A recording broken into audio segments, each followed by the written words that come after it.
Folks, Black Star Network is here.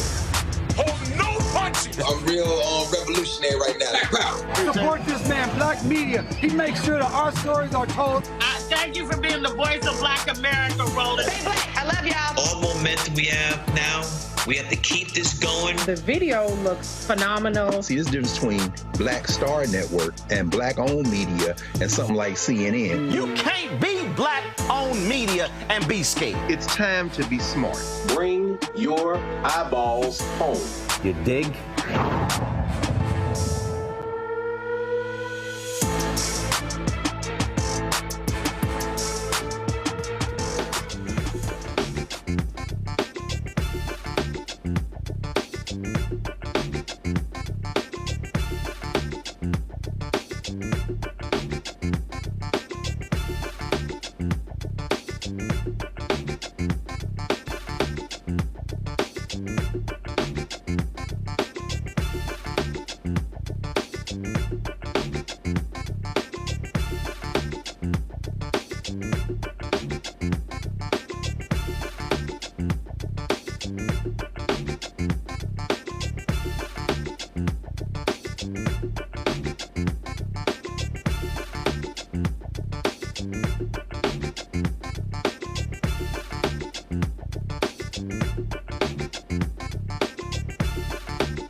It's Wednesday, July 3rd, 2024. I'm Dr. Omekongo Dibinga, sitting in for Roland Martin, who's in Ethiopia.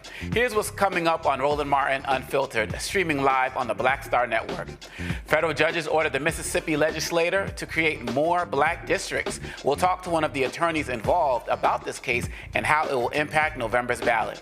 President Joe Biden is under pressure to withdraw from the election. We'll discuss how the Allegheny County, Pennsylvania Democratic Black Caucus is launching the Brothas For Biden campaign to help keep Biden in the White House. A Louisiana family says they were wrongfully targeted by police who were looking for a suspect at the wrong address. Bodycam videos and 2 fatal police-involved shootings of young men have been released. We'll show you what happened in both instances. The Atlanta City Council votes to settle a lawsuit with 2 college students who were tased and pulled from their vehicle during the protests after George Floyd's death. In our Tech Talk segment, Fanbase founder Isaac Hayes III will discuss reaching $1.6 million during his last raise. It's time to bring the funk on Roland Martin Unfiltered, streaming live on the Black Star Network. Let's go. He's got it. Whatever the miss, he's on it. Whatever it is, he's got the scoop, the fact, the find. And when it breaks, he's right on time and it's rolling. Best believe he's knowing. Putting it down from sports to news to politics. With entertainment just for kicks, he's rolling. It's on go, roll, y'all.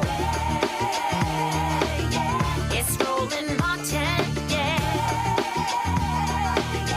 rolling with Roland now. He's funk, he's fresh, he's real, the best, you know he's Roland Martin now.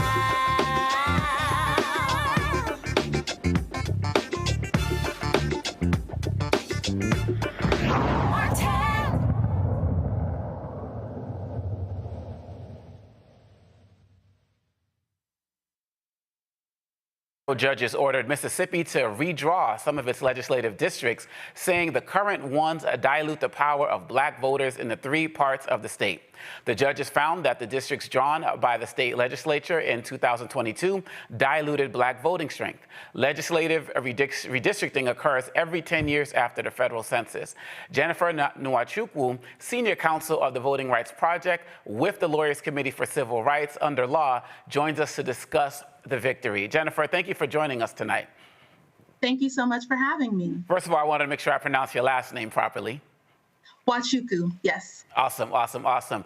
Can you talk about, just off the jump, the significance of this ruling, particularly when we're dealing with so many other issues relating to voting and access across the country? What does this mean where you are? This is a major victory for Black folks. It's a major victory for specifically for Black Mississippians. There has been a lot of, cases that have come down recently that I think, have folks concerned about what is to come in the future.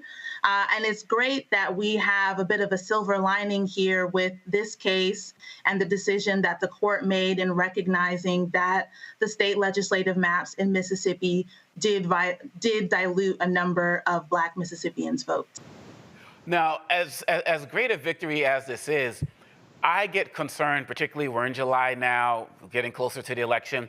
I get very concerned with how so many of these other states and districts, when they have had to deal with issues like this, they slow walk these particular situations or just decide to outright ignore it. Are there concerns about that, or are there particular measures that are in place that can actually make this happen in real time? Well, in this instance, we engaged in litigation to be able to enforce the mechanisms and requirements of the Voting Rights Act and the U.S. Constitution. And as a result of not only the litigation, but particularly our plaintiffs and witnesses who participated in this litigation, now the Mississippi Legislature will have to go through the process of redrawing its districts. The court has indicated that it's the desire of the court to have newly redrawn districts and legislators in place for the 2025 legislative session that will begin early next year. We still have to iron out what that timeline will be, but it is our hope that we will be able to get the ball rolling on the different legislative processes, have the public involved and engaged when those processes become available to the public, so that the legislature will, in fact, put in place fair maps for Black Mississippians. And so this is something that will not have an impact in the current election, but will start to go into effect in 2025? It will have an effect starting in 2025, but it is our hope that with this victory and with this announcement from the court, that it will really galvanize support among community members to be encouraged and, most importantly, to be engaged going into November's general election. We understand that presidential elections are very important, and that kind of momentum does often translate into future election cycles where folks will continue their engagement. So we're hoping that this win and the public's participation and involvement in future legislative redistricting processes around this case will encourage folks to participate in the future. It seems like across the country, we've just had so many losses. And to have this win, could you just talk about the work that you all had to do on the ground, the convincing, what strategies did you undertake that you feel could also be useful for folks around the country? Because this is something that is going to continue to come up. Well, we had a really great group of plaintiffs in our case. We represented the Mississippi State Conference of the NAACP and over a dozen individual voters. And the individual voters in particular, all of them are civically engaged in their respective communities. These are folks who are members of their local NAACP chapters. Some have even run for office locally and within the Mississippi State Legislature.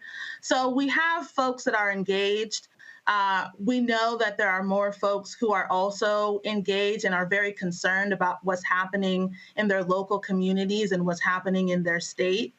And this lawsuit really came about from the people. After COVID, the process for going through redistricting was delayed a bit because of the pandemic. And there were public hearings and opportunities for people to be able to vocalize what their concerns were going into the 2022 redistricting process and cycle.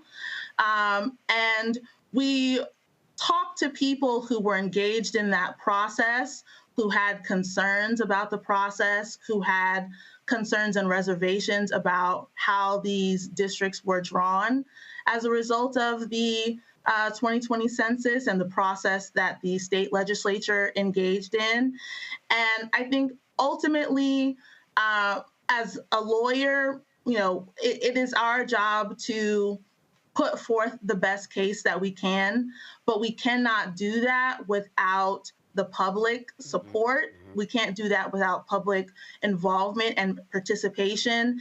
And this case really is a testament to not just our clients, but the strength of Black Mississippians and their desire to really have an integral role in what comes out of their state legislature. Over the course of the case, we learned about, and the court learned in particular, about a number of issues that affect Black voters all across the state. And as we move forward, it is our hope that once these boundaries for the districts that we have been successful in challenging are redrawn, that Black voters in those areas will be able to elect the candidates of their choice who are attuned to the needs of Black community members and will advocate for those needs and issues in the state legislature. Could you talk to us a little bit about what it looks like now versus what's going to happen after the redrawing takes place? I mean, what are the real challenges that you're dealing with right now that this win is going to change? That's what's really happening on the ground in Mississippi that this is affecting. Absolutely. So as I mentioned before, the court heard a lot of testimony from a very wide age range of folks in Mississippi. And our plaintiffs and witnesses were very consistent on issues such as education, access to hospitals, infrastructure projects for their communities in order to improve the economic base in those areas. So those are just a few of the issues that matter to Black voters. Medicare was something that came up very consistently throughout the testimony that was provided to the court. So we know that this is just a small handful of issues that matter to Black voters in Mississippi. And again, as this process kind of unfolds with the legislature, the goal and the hope is that the legislature will follow the heed and the direction of the court in drawing districts that will give Black voters that opportunity to be able to elect the candidates that they believe will best represent their interests. Absolutely. Well, I have an incredible panel of legal and political experts who also have some questions they want to share. So we're going to take a break and we're going to come right back. I'll introduce the panel and they will share their questions with you as well. We'll be right back on the Roland Martin Unfiltered on the Black Star Network. Coming soon to the Black Star Network. I still have my NFL contract in my house, having a case. It's 4 of them, for my 4-year contract. I got a $600,000 signing bonus. My base salary for that first year was $150,000. Matter of fact, $150,000. $150,000. That's what I made, $150,000. Now think about it. My signing bonus was a forgivable loan, supposedly. When I got traded to the Colts, they made me pay back my signing bonus to them. I had to give them their $600,000 back. Wow. Yeah, I was so pissed. Because, I try to be a man of my word. I'm like, you, I'll give you your money back. Even though I know I earned that money, right. I gave them their money back. I gave them $600,000 back. But yet, I was this malcontent. I was a bad guy. I'm about the money. It wasn't about the money. It was about doing right. Because I looked at, because you look at contract. Look at John Edwards. John Edwards was making $1 million, $800,000. I was making $150,000. I was doing everything. And I'm like, but yet I was, I got so many letters, I just play for free and all that kind of stuff. I mean, you don't forget that kind of stuff. Right. That stuff is hurtful.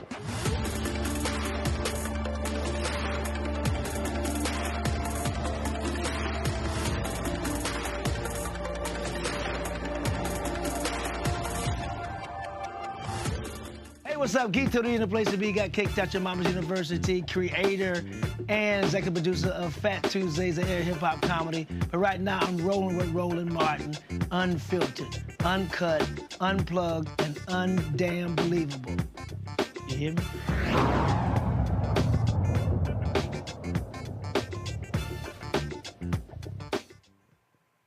All right, I would like to introduce my panel now. I have Robert Patillo, host of People's Passion Politics, News and Talk, 1380 AM, WAOK in Atlanta, Georgia.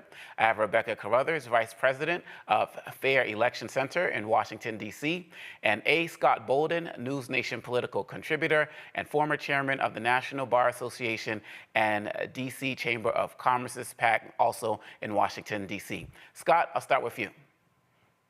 Yeah, thank you very much. Counsel, these cases, once they're sent back, take quite a while to make their way back to that federal district court or court of appeals that struck down the reapportionment piece. Can you talk about or walk us through what happens next vis-a-vis the state legislature? I know they have to do it again, but how does it get back to the federal district court or the federal circuit court to be approved? Or I guess the better question is, does it have to go back to the federal circuit or federal district court in Mississippi to get approved ultimately? Yes, so the process will be, and as I mentioned earlier in the segment, we still have to work through what that specific timeline will be. We have advocated for a more expedited timeline, and the court has indicated a desire to have that type of expedited timeline, but that still has yet to be determined. But what happens next is that once that timeline has been set, the Mississippi Legislature will have to go back into session to redraw the districts that the court has determined violate the Voting Rights Act, and specifically Section 2 of the Voting Rights Act. And the legislature gets the first bite at the apple. So what that means is that the legislature will have the opportunity to follow the directions of the court and to do what it has now been tasked to do, which is to draw 3 new Black majority districts. There, of course, will have to be some changes and tweaks and modifications to the districts surrounding them in order to comply with the court's order. But again, the legislature will have that first opportunity to do so. The decision also indicates and requires of the parties in the case to have ready and submit remedial maps as well in the event that the legislature does not engage in the process that the court has asked it to do. So we will be positioned and ready to engage in that kind of advocacy should the legislature not follow the directive of the court. But ultimately, the court, the federal court or the federal circuit has to approve this in order for it to be implemented. Whatever they approve, it's not up to the legislature, right? Yes, that is correct. Again, the court wants to make sure that this new map that gets put into place is one that is in compliance with the Voting Rights Act. Again, the court has indicated a desire for this process to move quickly. And so it is our hope that once the legislature engages in the process that it has now been tasked with, that the court will, move in that same speed that it has indicated and asked for in approving the map. But of course, we want to make sure that it is a map that does what it is supposed to do. Rebecca, your question. Thank you so much for being here, Jennifer. A few months ago, I had a chance to talk to Charles Taylor over at Mississippi NAACP. We were talking about some of the larger shenanigans that the Mississippi Legislature has been up to this past session, especially in its anti-Blackness. such as the white zone in downtown Jackson, having a separate judiciary, having separate policing in that area. So I do not wait with bated breath thinking that the Mississippi Legislature is all of a sudden going to do right by Black folks in Mississippi. They've proven that they will not, won't, and will not, right? So my question is, do you all anticipate that Governor Tate Reeves is going to pursue this to the Supreme Court, especially in light with what we saw with the South Carolina case? Well, we haven't gotten any indication one way or the other whether that will be the case. It would be our hope that given the decision of the court, this is a 119-page opinion that is very clear in our view in the decision-making of the court, the evidence and the facts that the plaintiffs put on in this case that support the court's decision. And so it would be our hope that there is not any appeal given the extensive amount of effort that the court engaged in to indicate why it made the decision that it made. So at this stage, it is very early because the opinion was issued yesterday by the court. But again, we don't have any indication one way or the other whether the governor will want to appeal this litigation. Robert? Thank you for all the work that you do, and particularly all the work that the Lawyers Committee does also. For years, while I was with the Rainbow Post Coalition, we were always hand in hand with the Lawyers Committee, fighting many of these battles. We're living in a post-Shelby v. Holder world, but Project 2025 has made it clear that they want to put the final death knell, not just in the Voting Rights Act of 1965, but in the Civil Rights Act of 64, fair housing, public accommodation, etc.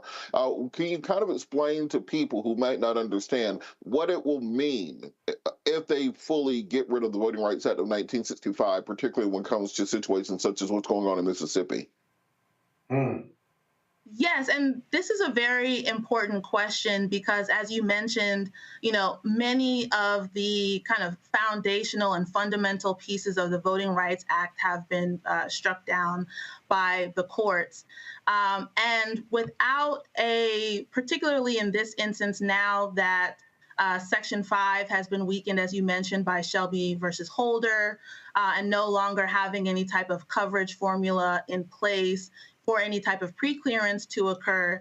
If we were to lose Section 2 of the Voting Rights Act, which is, kind of one of the remaining pieces left of the Voting Rights Act, it will make it very difficult to be able to challenge discrimination that happens in the future. The Voting Rights Act and Section 2 in particular is designed and intended to address discrimination against particularly minority voters in the political process and how it affects the ability for those minority communities to be able to elect the candidates of their choice. So without having that kind of federal legislation in place, and in light of the Alexander versus South Carolina case that addresses racial gerrymandering claims under the U.S. Constitution, it really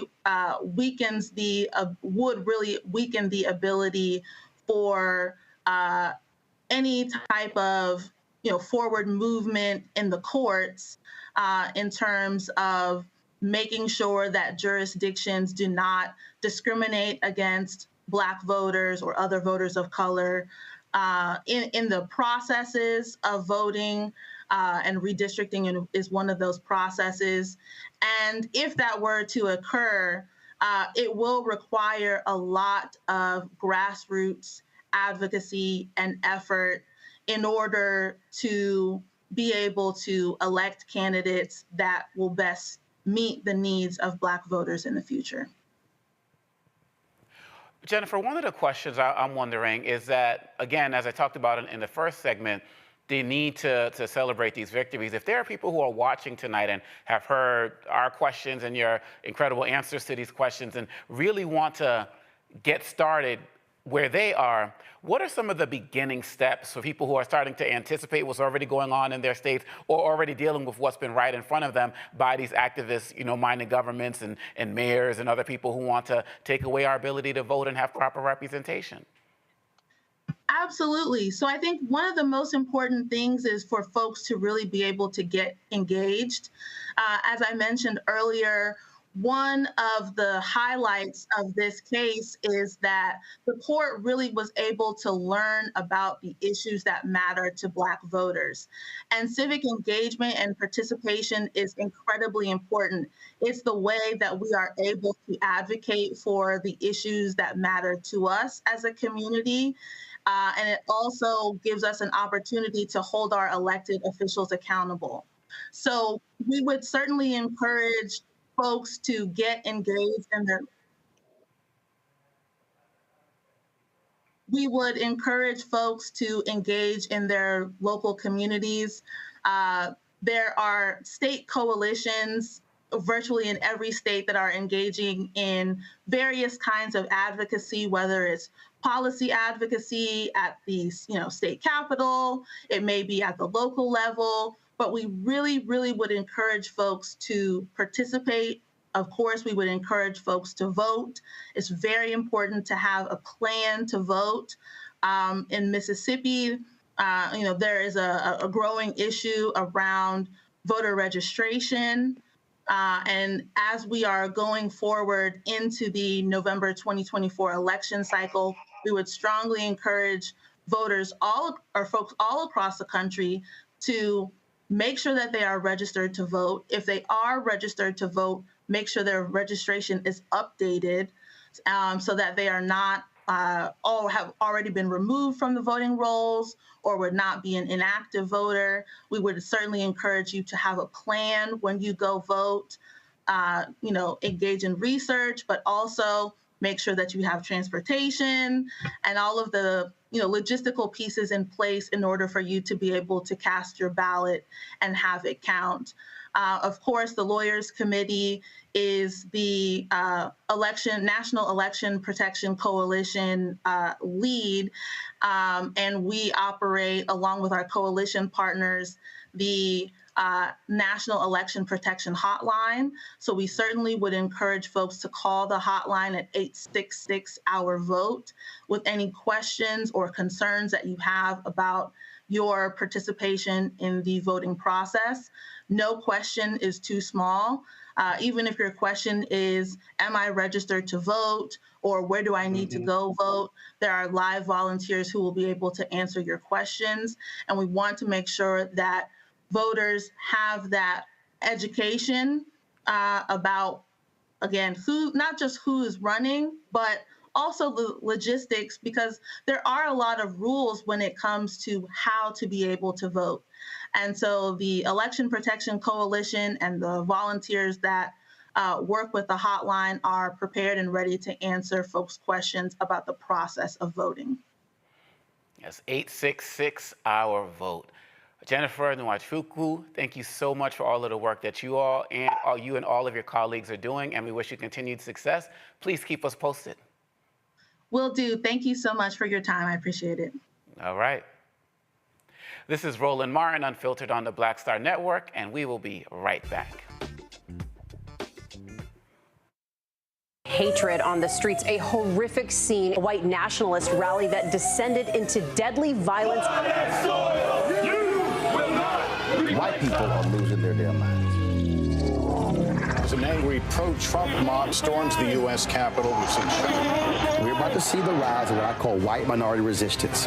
We have seen white folks in this country who simply cannot tolerate black folks voting. I think what we're seeing is the inevitable result of violent denial. This is part of American history. Every time that people of color have made progress, whether real or symbolic, there has been what Carol Anderson at Emory University calls white rage as a backdrop. backlash. This is the rise of the Proud Boys and the Boogaloo Boys. America, there's going to be more of this. Here's all the Proud Boys, guys. This country is getting increasingly racist in its behaviors and its attitudes because of the fear of white people. The fear that they're taking our jobs, they're taking our resources, they're taking our women. This is white fear.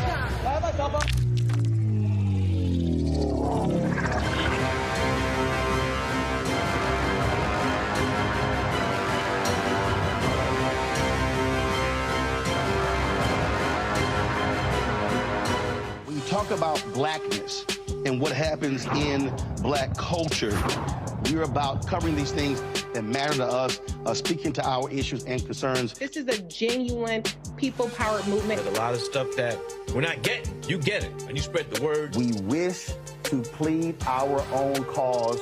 Too long have others spoken for us. We cannot tell our own story if we can't pay for it. This is about covering us. Invest in black-owned media. Your dollars matter. We don't have to keep asking them to cover our stuff. So please support us in what we do, folks. We want to hit 2,000 people, $50 this month, raise $100,000. We're behind 100,000, so we want to hit that. Y'all money makes this possible. Checks and money orders go to P.O. Box 57196, Washington, D.C. 20037-0196. The Cash App is $RM Unfiltered. PayPal is R Martin Unfiltered. Venmo is RM Unfiltered. Zelle is Roland at RolandSMartin.com. On the next Get Wealthy with me, Deborah Owens, America's Wealth Coach, you see the headlines. All frightening, right? Interest rates are going up. The recession is on the way. The stock market is up and down. But you know what they say, scared money don't make money. That's why I'm excited on our next Get Wealthy to have a conversation with someone who has written a new book, Fearless Finances, and she's going to share exactly what you need to do to secure your bag regardless of the ups and downs of the economy or the stock market. Oftentimes you can start with as little as $5. That's right here, only on Get Wealthy on Black Star Network. Next on the Black Table with me, Greg Carr. Dr. Gerald Horne, a man regarded by many as the most important historian of our time. He provides us a history lesson I'm betting you've never heard before. Texas enslavers who planned to continue the conflict even after Appomattox, even after the formal surrender of Robert E. Lee. Dr. Horne talks about his new book, The Counter-Revolution of 1836, Texas, Slavery, and Jim Crow, and the Roots of U.S. Fascism. You do not want to miss this conversation. Only on the Black Table, right here on the Black Star Network.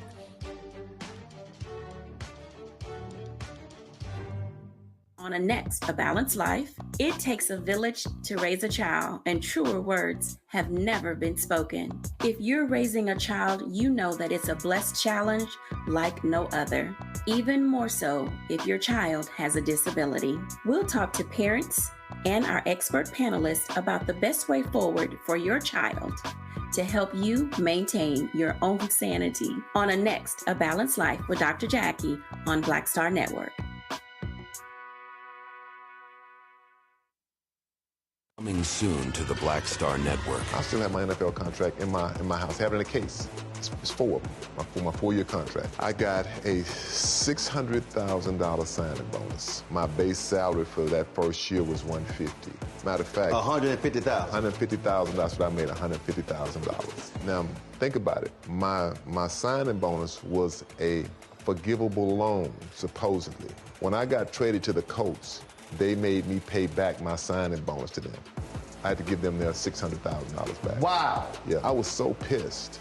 Because, I try to be a man of my word. I'm like, you, I'll give you your money back. Even though I know I earned that money, I gave them money back. I gave them $600,000 back. But yet, I was this malcontent. I was a bad guy. I'm about the money. It wasn't about the money. It was about doing right. Because I looked at, because you look at contract. Look at John Elway. John Elway was making $1 million, $800,000. I was making $150,000. I was doing everything. And I'm like, but yet I was, I got so many letters, I just play for free and all that kind of stuff. I mean, you don't forget that kind of stuff. Right. That stuff is hurtful.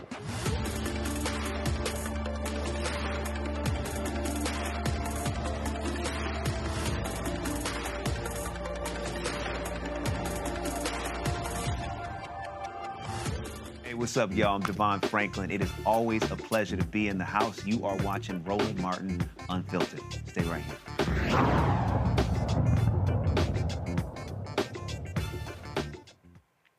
Since the presidential debate, panic about Joe Biden's ability to win has been in overdrive.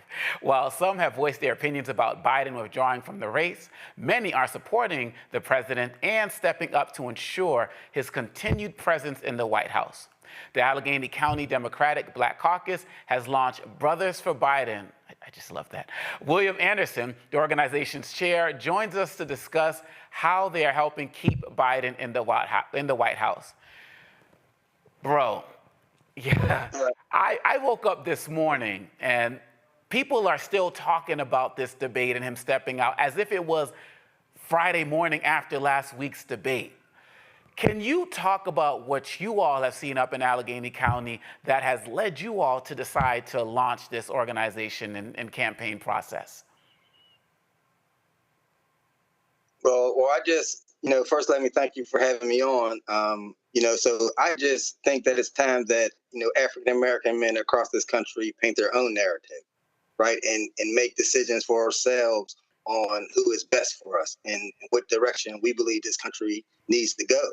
And we launched, Brothas For Biden, and we're starting in Allegheny County, but, this is a nationwide push to make them understand that we're not falling for the foolery. Right. And when people question me and about the debate and other things, I say to them, go look in the mirror, go in the bathroom, look in the mirror. And if you see a perfect person in the mirror that has no flaws, that their children are doing 100% perfect, everything, that they've never made a mistake in their lives, then that's the person that you need to vote for, and that you need to, get people to vote for. So we're not falling for the foolery. We're not falling for the you gave us, one little check and put your name on it, and we believe that it came from you, and that's going to make us flush the lives of our children and the future of this country, down the toilet based on any one, action where there are years of proof of support for our community. So. Mm-hmm. Most definitely. And one of the reasons I'm so glad that you started this is because it seems like every election, people go into this conversation about how black men aren't supporting whoever the candidate is, whether it's Obama, whether it's Biden, whatever, and black men are going to do this, black men are going to do that. When Roland Martin says consistently on this show that black women are the #1 Democratic voting bloc and black men are number 2, not like number 5, 6, 7, or 8. So is that part of your frustration as well? Like even outside of what people are talking about with Biden and Trump, this idea that black men are just going to sabotage every election? Right. I mean, like, what haven't we been blamed for the downfall of anything in this country? And that's the purpose of this, so that we as black men around the country are able to say to the country and to the world that, no, this is not true. This is not the narrative. There are a lot of, positive, African-American men that are supporting this president and that are not going to be fooled by the foolery. We're not going for any gains. We're not going backwards. We're not having our rights further, taken away. Right. I'm a grandfather. Right. I have a 6-year-old granddaughter. I have a 5-month-old grandson. So I am concerned about the rights of my daughters. I have a 20-year-old that goes to Hampton University. So these are colleges, these are investments that have been made to make their lives easier. And my life as an African-American male, easier also, because I'm also a small business owner and I'm from the hood, right? I still live in the hood. I still operate my business in the hood. I talk to brothers in the hood all day long as I walk around with my Biden hair shirt on, people in the community, because I am approachable and I am available. So any questions that you have, any concerns, you bring it to me. That's what we're saying about, African-American men. We're painting our own picture. We're tired of people telling us, 1, what we need to do, and then 2, the way we need to do it, and then 3, what we're going to do. So if you know all of that, then where does our involvement come in? So that's why we're letting people know that across the board, as I'm the chief of staff for the Democratic National Committee Black Caucus. I'm our chair, Virgie Rollins, who is the Black Caucus chair from Detroit, Michigan, is intentional on making sure that African American men are represented in this, not only in this party, but in this country at all levels, and that our voice is able to be expressed. So this is a national launch with all of our, Democratic National Committee Black Caucuses around the country, because there are, African American men that are involved, and we are positive, and we are making decisions for ourselves. We're no longer allowing outsiders, on either side to tell us what is best for us. We're going to tell you, and we're going to show you by our vote and our turnout that, yes, we're going to make a positive difference and help to keep our country moving forward. And so what are some of the programs, the steps, what are some of the things that Brothas For Biden are actually going to be engaging in to get the word out about your support for Biden?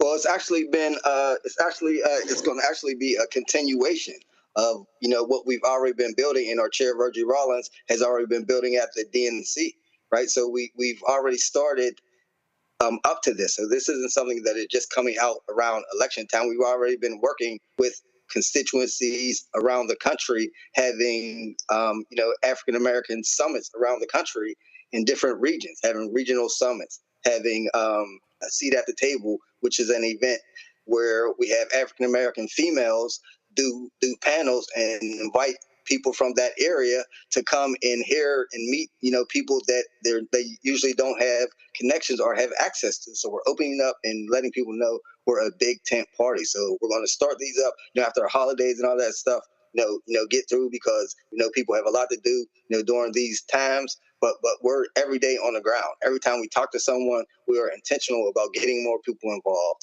Every time we talk to, African-American men, we have the same mindset. We just don't, have the best communication skills. So we are bridging these gaps, and we are bringing people to the community that are from the community, right? We're not bringing people that have never seen the community, never seen the hood, whether they're Black or an African-American person, right? We are bringing people that are from the community that know what's going on, the jitney drivers, the barber shops, the hair salons, the grocery stores, the senior centers, our summer pools, the picnics, and getting people engaged and getting them to understand that for the most part, it's your local government and your local participation that affects your everyday life. And for the most part, the president is not your problem. If you have a problem in your community, for the most part, these are local elected official offices. So we're going to get people to get engaged, everybody from the garbage man all the way up to the White House, because this is a top up thing that we're dealing with, because the people that are struggling are not at the top. So we cannot listen to those people and let them decide the future for us and our kids. This is a decision that is up to us, and history will tell who stood on the sidelines and who had, second thoughts. And like I told, one of my brothers I was talking to earlier, that, we don't betray our friends, right? We don't, because a lot of people a month ago were in line for 4 hours to get into a Juneteenth celebration at the White House and patting the president on his back and taking pictures with him and stuff like that. So these type of people, I say, in my opinion, although we would like their vote and we like their support like that, but we need people that are steady, fast, and support and want to, bring back and save this country and help us move forward. We're not where we're at, right? We're far from where we need to be in the things that this country owes to us as African Americans, but we're not going to get it unless we have a united front and know what we want and put our demands on the table, right? Early and often, as my grandmother always said.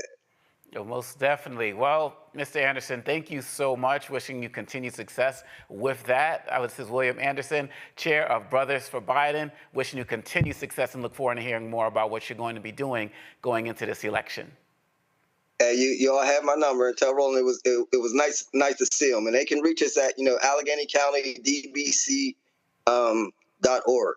So you can go to our website, or you can reach out to me directly at 412-628 4199. Of course, you can go to, joebadden.com, or you can go to, you go to iwillvote.com and get any information from the DNC. And we invite you all to come to Chicago, as we have a lot of great things, for the Black Caucus plan, for our people around the country, everybody from Florida to Texas to Georgia, to Pennsylvania, we're all going to be there. So everybody come out and have a good time, because we have the most, viewed events in 2020. And as I said, our chair, Virgie Rollins, is doing an excellent job, as, she was a former Black Panther. So, All right. I'll leave it there. So we have fighters that's fighting for us, and I appreciate you all, and thank you. And everybody, like I said, if somebody gives up on you, just question their own, friendship and loyalty to you from the beginning. Yes, sir. Because they're looking for a reason. Thank you so much. We'll be checking out the work. You take care. All right, thank you. All right. Roland Martin Unfiltered will be right back here on the Black Star Network. All right, thank you. You too. On the next Get Wealthy with me, Deborah Owens, America's Wealth Coach, you see the headlines. All frightening, right? Interest rates are going up. The recession is on the way. The stock market is up and down. But you know what they say, scared money don't make money. That's why I'm excited on our next Get Wealthy to have a conversation with someone who has written a new book, Fearless Finances, and she's going to share exactly what you need to do to secure your bag regardless of the ups and downs of the economy or the stock market. Oftentimes you can start with as little as $5. That's right here, only on Get Wealthy on Black Star Network. Next on the Black Table with me, Greg Carr. Dr. Gerald Horne, a man regarded by many as the most important historian of our time. He provides us a history lesson I'm betting you've never heard before.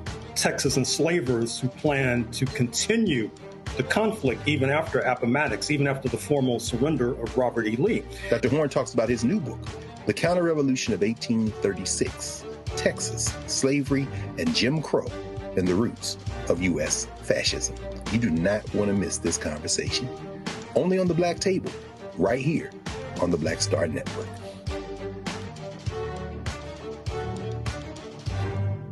Hello, we're the Critter Fixers. I'm Dr. Bernard Hodges. And I'm Dr. Terrence Ferguson. And you're tuned in to Roland Martin Unfiltered.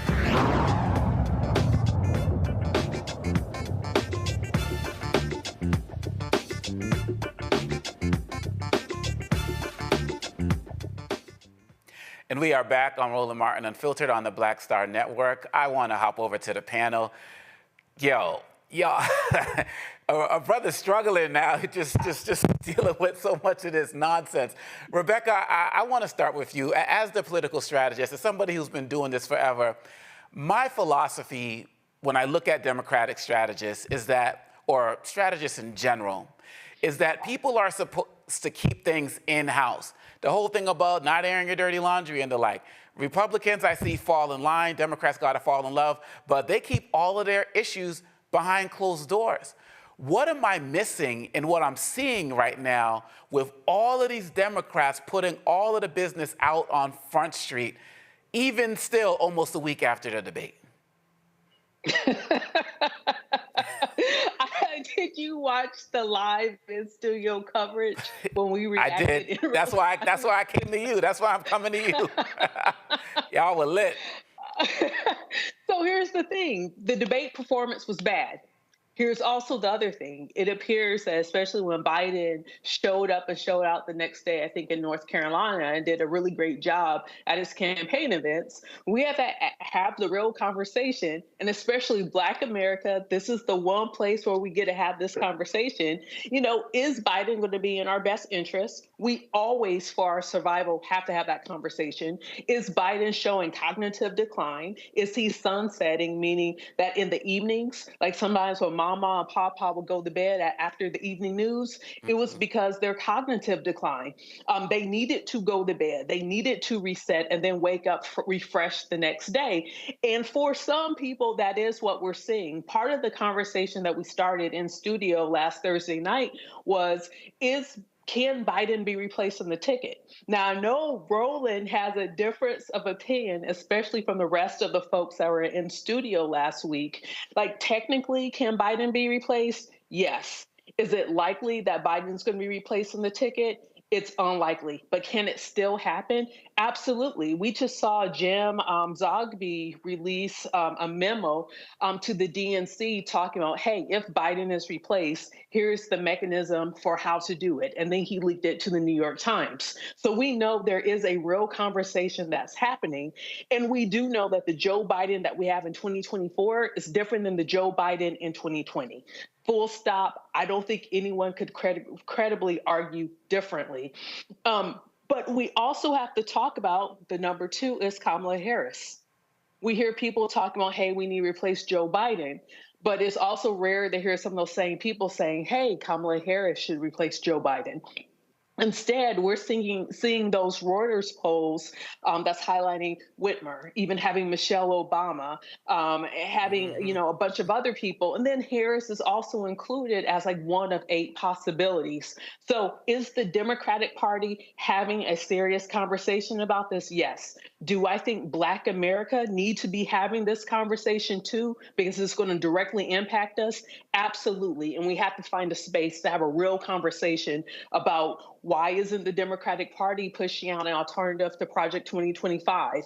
Why isn't the leader of the party actually speaking more to Black specific issues? Like our last guest is an official part of the Democratic Party apparatus talking about Brothas For Biden. Great, but one thing that I wanted to hear him say, hey, here are the 5 Black policy agendas that we're pushing Biden on if he wants our continued support. So I think all of these things must be on the table, especially for Black America.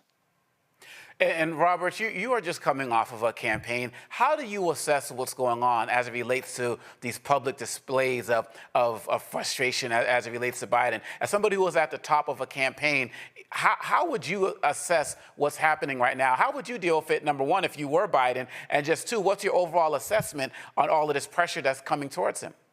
Well, it's appropriate that we're in the month named for Julius Caesar, July, because Biden should be walking around saying, "Et tu, Brutus." This is very much a situation where this appears to be an inside hit job from the from the left wing of the Democratic Party to try to take Biden out before the convention. Very similar to what we saw with LBJ in '68 when they replaced him with Humphrey. The idea that he was polling, I think, around 31% at the time. They believed that because of Vietnam, he could not win re-election, and there was basically a coup inside of the party where they were able to force him out. That is what we're seeing taking place right now. R.E. Emanuel, Rahm Emanuel's brother, just gave a talk, an interview, where he said they are moving their money to congressional and Senate campaigns. You are seeing a consecrated effort to remove a sitting president of the United States by his own party, and you're seeing the complacency and the complicit nature of our press in pushing that forward also. And I do not believe President Biden will step down. I do not believe he will go down without a fight. As a matter of fact, I think we all probably got an email in our inbox from Biden saying he's not stepping down while we were on this show tonight. So this is going to be an ugly fight in Chicago again. Because for some reason, whenever Democrats have a convention in Chicago, some malarkey like this is going to take place, and this is going to be a convention fight, legally speaking. So wait a minute, Robert. You think that even if Biden says right now, I ain't dropping out, Wesley Snipes, if I'm going down, taking a whole lot of people with me, like, you feel like even if he says emphatically right now he's staying in, there's still going to be beef at the convention? Absolutely. These people are not, look, you do not launch a coup against a president of your own party unless you were ready to fight it all the way out. As Omar said in The Wire, if you're going to take a shot at the king, you best not miss. And they do not plan on missing. And we're going to see a convention fight potentially over the Biden nomination. There are at least 3 and potentially 12 states where it may not even be legally possible to remove Biden from the ballot. Not to mention the fact that if you look at Trump, for example, Trump was convicted of 34 felonies a month ago, and we did not see anybody in conservative media calling on him to step out. He was found civilly liable for raping a woman. He's a rapist. According to a judge, no one called for him to drop out of the race. He had a $500 million judgment against him earlier this year for fraud, and nobody called for him to come out of the race. Biden shows up to the debate sleepy, and they're ready to throw granddaddy into a home and take away his keys. So I think we see it's very clear that this is coming from inside of the party, and it's going to be interesting to see who wins this power struggle, because that's very much going to determine not just the future of this election, but the future of the Democratic Party and this republic. And Scott, I'm very interested in your take on this as well, but also I wanted to just add a little bit to this question to you. If you could also add a little bit as it relates to the legal ramifications of what we're looking at post the Supreme Court decision, because so many people are saying we have to, in the Democratic Party has to consolidate around Biden, because now we got a guy who can come in and just break all types of laws. So what's your overall take on this, but also adding that legal perspective to it based on what just happened on Monday with the Supreme Court? Well, maybe. I mean, I guess I agree with my colleagues, but Democratic Party and Biden and the White House have to own this negative narrative against them. I'm a big believer in the but-for test. But for that horrific debate appearance by Biden, we wouldn't even be having this discussion. Man, let's be realistic. He was down by a couple of points before the debate performance. This issue of his mental acuity and age, fair or not, this is politics, right?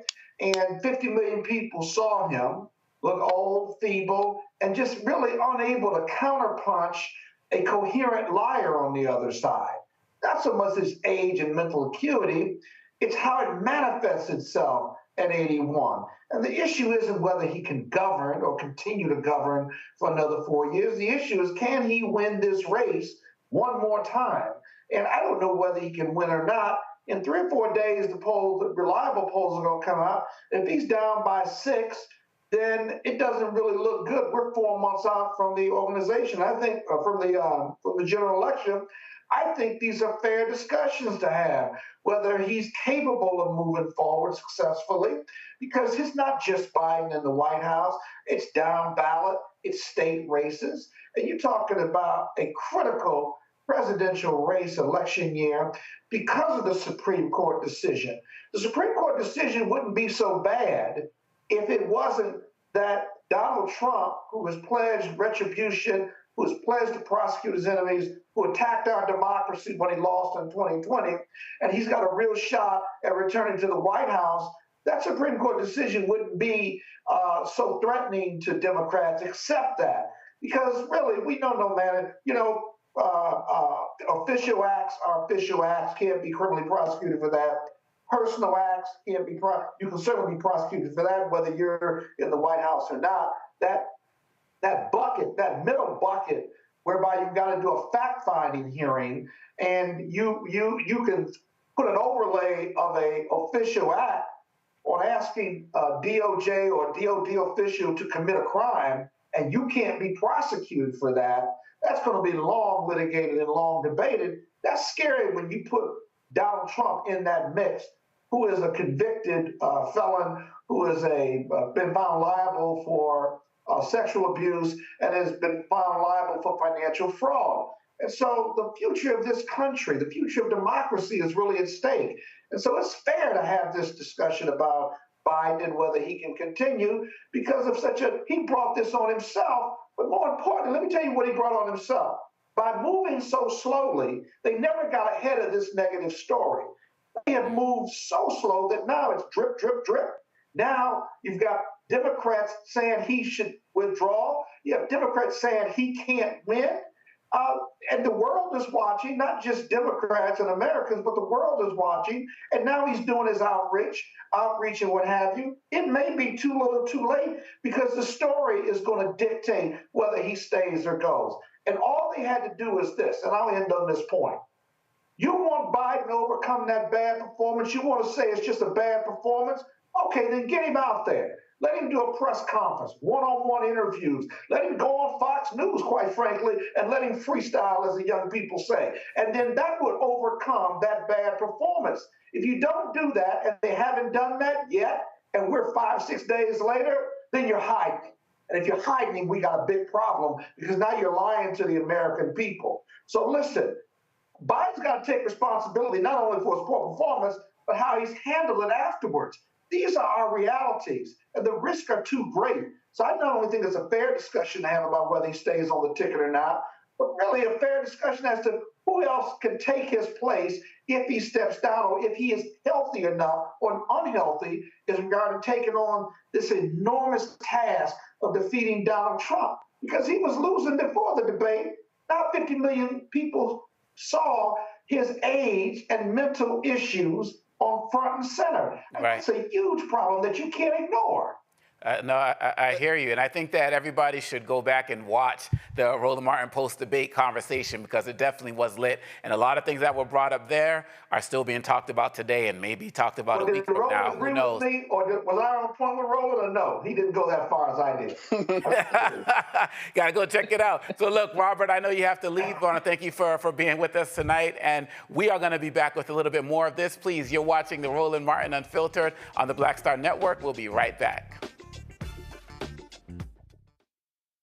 When you talk about blackness and what happens in black culture, we're about covering these things that matter to us, speaking to our issues and concerns. This is a genuine people-powered movement. There's a lot of stuff that we're not getting. You get it, and you spread the word. We wish to plead our own cause.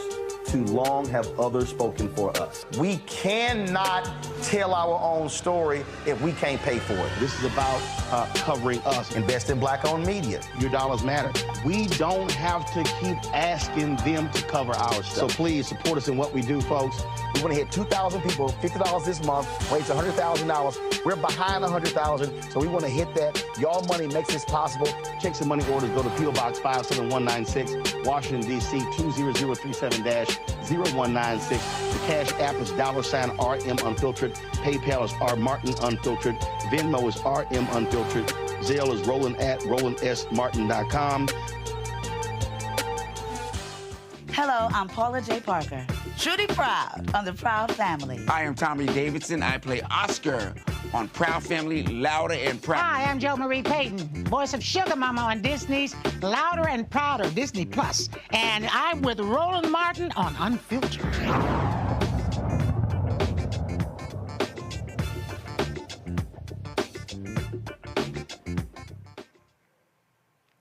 A Black Louisiana family says they were wrongfully detained by cops looking for a suspect. Lafayette police swarmed the Christoph family home on June 29th, looking for someone who did not fit the description or live at the house. According to their attorney, Darrell Washington, the officers refused to answer questions and placed handcuffs on the father and his daughter. He also said his clients were threatened with a canine dog. They were eventually released after the officers discovered who they were looking for was not in the home. Washington says his clients plan to sue the Lafayette Police Department, and Darrell is joining us right now. Thank you so much for joining us tonight with this terrible story. First question I have, can you just update us on how the family is doing?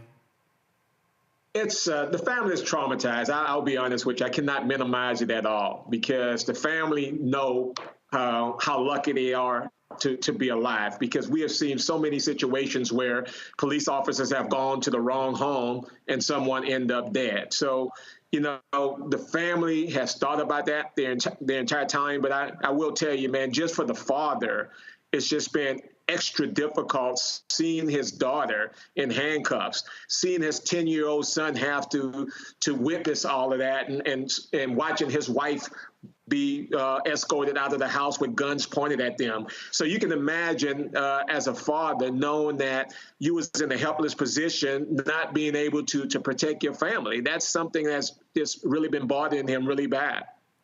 Yes, as a father of three and your two daughters, myself, I and a son as well, I definitely, this just is gut-wrenching on so many levels.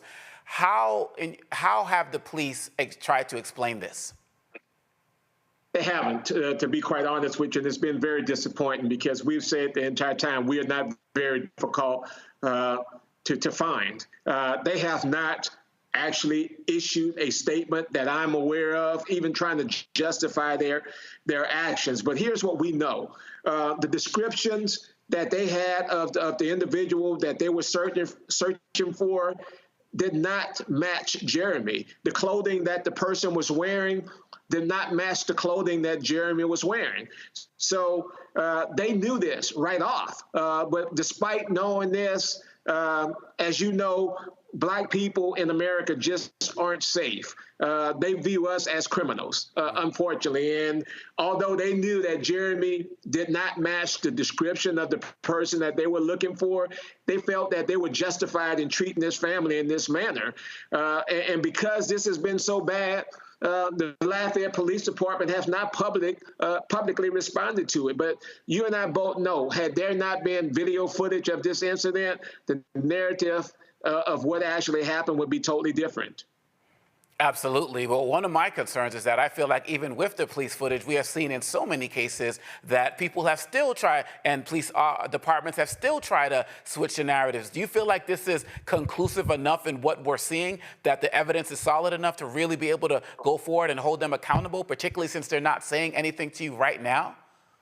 The evidence is very solid. There's no doubt that these officers were made aware that they were not at the proper home.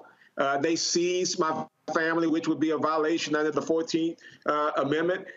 They had an obligation to talk to the family. They had an obligation to just answer questions. Had they just been courteous to the family, answered some questions, then we wouldn't be here right now today. They just simply refused to do this. The part that was just very difficult to watch was when they actually threatened to release this K9 dog into Jeremy's home and have this dog attack the family. So if they were willing to do that, wow, you know that had Jeremy or anyone in the family just made any type of wrong move, they were just waiting to shoot one of them. And here's something else that we've discovered. This is not an isolated incident. I've been getting calls from individuals from Lafayette, Louisiana, who have been telling me about similar stories. They're telling me how they've been treated by police officers within that city. So the one thing that we are encouraging people to do, talk about this situation. If you have been victimized by somebody from the Lafayette Police Department, let us know, because what we want to do is we want to be able to argue that this is not an isolated incident. This is the custom and practice of the Lafayette Police Department. This is systemic. This is something that's been taking place for quite some time. Individuals have been harmed as a result of the wrongful actions of Lafayette Police Department. I just talked to a family where a young kid, I think 18 months, was killed by a Lafayette police officer when they fired into her home. So there's just been things that I'm learning about this force that is very problematic. And the one thing that we want to do is we want to bring about change. Rebecca, your question for Mr. Washington. Mr. Washington, I was listening to what you were saying about how this police department, or just when we see these instances in general, that they don't really see us. It makes me think that they still think that we're 3/5 human. Because, you know, even in the United States, there was an argument that we're not even full human. It wasn't just that for every 5 Black folks, they only counted 3. They literally said we're only 60% human. And that appears to be how they're still treating us now. And I'm also thinking about Lafayette, because I used to live in Louisiana. And I still remember how Lafayette had segregated proms, if I remember. So it's not just a police department issue, but it is a community issue in Lafayette. And so when Ome Congo was asking what excuse are they using, so I was just like, all right, so are they going to say that they misread the warrant, so they can't read because they didn't match the address? But now it sounds like they're trying to say, oh, well, maybe they're colorblind, or maybe they're blind because the description didn't match the people at the home. So my question for you is, especially with you highlighting that there are other issues going in Lafayette, what should Black families be doing now to protect themselves, understanding that we're going to have to go through a whole process of making this family whole, but then also investigating patterns of other behavior that's coming from this police department? What should Black families be doing right now? First of all, people need to unify whenever there are these type of incidents. There are other individuals who have been victimized by the Lafayette Police Department. It's very important that they come forward. because these police officers and departments are accustomed to mishandling people, mistreating people, and saying, oops, I made a mistake, and it's all over again. People don't do anything about it because they don't think nothing could be done about it. It's just the total opposite. We need people to report these incidents. We need people to come forward. Even if you haven't been victimized by the Lafayette Police Department, it is important that you come forward, because the support that you give into someone else is the support that you give into your own home. I know you guys had a very good discussion about the election. And, you know, I also always want to bring the election into the type of work we do as civil rights attorneys. I want people to know the seriousness of this. If we allow Donald Trump to get elected as president, civil rights are going to be in total jeopardy. I will tell you, some of these judges, federal judges who have been appointed by Donald Trump, when we go into their courts, when we're dealing with any type of officer-involved incident, it is extra tough because a lot of these judges are pushing the agenda of Donald Trump. They understand and they realize that if they do the things that he wants them to do, the things that are exciting to him, then it makes it so much easier for them to move up in their career. So people don't understand. We're only talking about one aspect of the election. But we have to know that we cannot allow this guy to make these judicial appointments, because this is going to have an everlasting impact on our communities. And we cannot allow police officers to know that they're going to be automatically receiving qualified immunity no matter how they treat people. We don't want this to happen. This is dangerous. Scott, your question. Yeah. Hey, Counsel. Good evening. Thank you for being here. I may have missed it, but what's the police department as to why they chose this particular family? That is, in the video, you can see they've got some shotguns and they're walking towards the house. They've got a police dog. So they're certainly looking for somebody who they believe to be very dangerous, right? So what is their narrative as to why they chose this family? And secondly, are you going to wait to file the civil lawsuit while this investigation goes on? Or are you going to file it sooner than later? Scott, we look in great question, Scott. One of the things, and as you know, when we're dealing with these cases, in order to survive Monell, you know, we have to be able to have the facts to show that this is not really an isolated incident. So one of the things I want to be able to do is I want to be able to get as many of the prior incidents as possible so that I can show that there's a training issue within the Lafayette Police Department that makes it much easier for me to survive that 12B6 motion to dismiss. So although, people get pretty anxious about getting these lawsuits filed, I understand when we're dealing in federal court, especially in Louisiana, we have to make sure that we have enough of facts, enough of support in these complaints where they're not coming back and saying it's just conclusory. As to your very first question, they have not been able to give any justification as to why they made the decision to stop at this house and harass this particular family. Because one thing I can tell you, from the clothing, from the description of the individual that they was looking for, nobody at that home matched that description. But these officers, as you know, we deal with this all the time when you talk about pretextual stops. They use any type of incident, any type of opportunity that they can get to deal or harass Black people with the hopes that they're going to find something. And that's what we had right now. They knew they were at the wrong place. They knew that Jeremy and his family did not match the description. And look at what is so disgusting about this whole situation.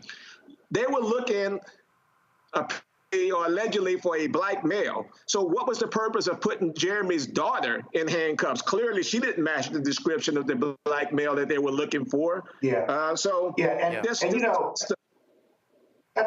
really bad fact for the police, in my opinion. Because let me tell you something.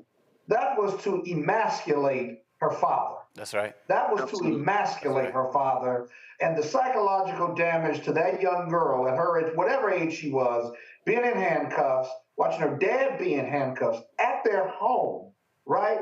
Not only violated in my opinion, the Fourth Amendment and the 14th Amendment, but also the psychological damage of emasculating that black man in his home in front of his family certainly requires damages, in my opinion. And I know you're going to put that together for the civil suit. I know you got that covered. And Mr. Washington, before you answer that question, I want to just read something that kind of speaks to the challenges within this police department. I'm going back to, and you know about this, February 3rd, 2021, deputy who died by suicide left haunting videos on racist policing division saying that he's had enough. Just really reading real quickly from part of it. Before Deputy Clyde Kerr III took his own life Monday outside the Lafayette Parish Sheriff's Office, he left haunting final words in a series of social media videos. Kerr, a father and military veteran, was 43 years old. And he talked about so many issues from police brutality against black people that you just talked about, mental health needs, children's exposure to murder, violence, and other negative traumatic influences. So we're talking about this outside issue that the civilians are dealing with. And this brother who took his own life in 2021 documented on video the internal issues as it relates to being a black man in that department. Yes, and I remember that. I remember that story so vividly. I mean, this brother got on and he explained the things. He even explained the problems that black police officers have within these departments. And you know, people try to say, well, this guy had mental issues or whatever. This guy let everyone know that there are problems in Lafayette Parish, and people ignored it. But you know, luckily in this case here, the family lived to tell their story. Luckily, the father was smart enough to take his camera out and record what was going on, because you and I both know that had there not been any type of video footage, had they known that this family was not protecting themselves, the narrative would be totally different today. So you are absolutely right. And what do you want us to be doing going forward as it relates to this? This is clearly not a story that's making it on some of these other networks. What is it that you want us to do going forward as it relates to raising awareness about this? Not just us as the Black Star Network, but the viewers as well. Great point. I mean, the thing that we have to do is we have to continue to talk about these stories. And you have to continue to let these be conversations. But I always, and I know Scott's going to relate to this as well, I always tell people in the African-American community, we have an obligation as well to make changes. I can't tell you the number of times that we've prepared 1, 2, 3 years for trial, and we getting into these courtrooms, and we're about to select a jury, and we look out in that jury pool, and there's people who look just like us. And when they go through voir dire, they allow these attorneys to get them to eliminate themselves from serving on juries. We need to be able to serve on these juries. We need diverse juries in order to make a change, because oftentimes we go in cities like Lafayette and these other areas where individuals are pro-police. So it's important when we are able to get past summary judgment and get these cases to trial that the community also take care of their obligation, and that one of their main obligations is serving on these juries. I really appreciate you ending on that, because one of the main challenges to fixing this system is our civic engagement as well. And so you're charged to that. You're charged to people within the community to speak up. Like you said, even if they're not dealing with a particular case, things that they're witnessing, we have to be able to continue to speak up as well as getting engaged as well. Mr. Washington, please, first of all, give our best to the family, and please keep us informed anytime you have some news information about this, so we can make sure that the Black Star Network family knows about this as well. Thank you so much for coming on tonight. No, thank all you guys for this discussion, man. It's been very good. And, I always enjoy listening to you guys discuss the issue. So thank y'all very much. Thank you. You take care. All right, take care. You're watching Roland Martin Unfiltered on the Black Star Network, and we will be right back. Fanbase is pioneering a new era of social media for the creator economy. This next generation social media app with over 600,000 users is raising $17 million, and now is your chance to invest. For details on how to invest, visit startengine.com/fanbase or scan the QR code. Another way we're giving you the freedom to be you without limits. On the next Get Wealthy with me, Deborah Owens, America's Wealth Coach, you see the headlines. all frightening, right? Interest rates are going up. The recession is on the way. The stock market is up and down. But you know what they say, scared money don't make money.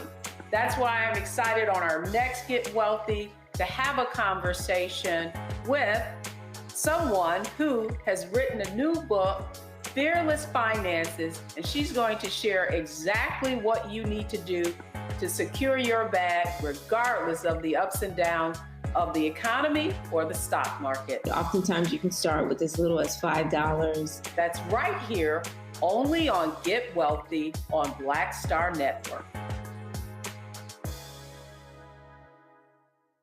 Hey, what's up? It's Sammy Roman. Hey, it's John Murray, the executive producer of the new Sherry Shepherd Talk Show. It's me, Sherry Shepherd, and you know what you're watching, Roland Martin, Unfiltered.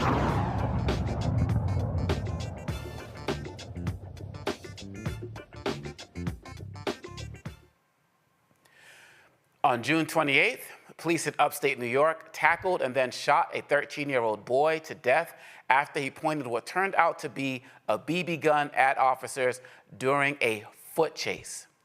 Utica officials released body camera footage of the incident that led to Nyamwe's death. Nya and another 13-year-old boy were stopped because they matched descriptions of robbery suspects.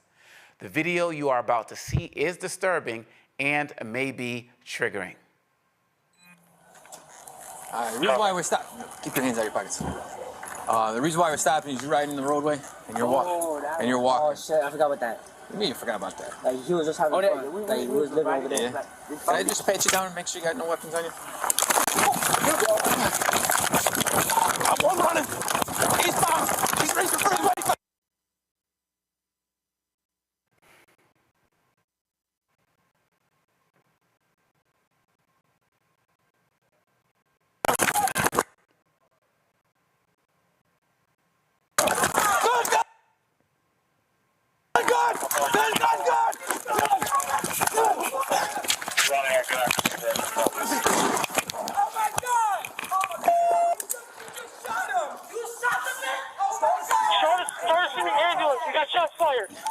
What the fuck did he shoot? Back up! Back up! Back up! He's got shots fired. Got shots fired. Let me see. He's right there. Copy the cross street. We need to block those off. Hey, give me a light here. Give me a light here. And 900 block of shot needs to be closed off. You're good, man.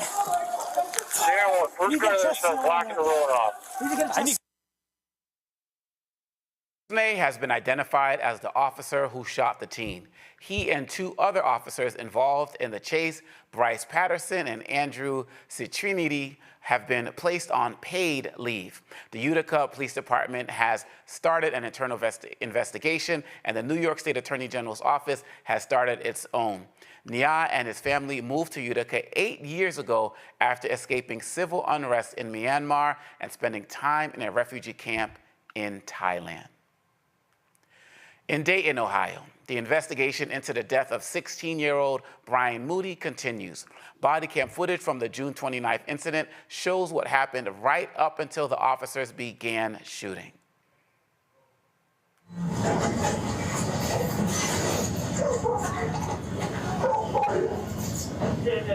Come here, talk to me real quick. That's me, all right. Come here, talk to me. You're getting shot, dude. You're getting shot. Hold on. Sure.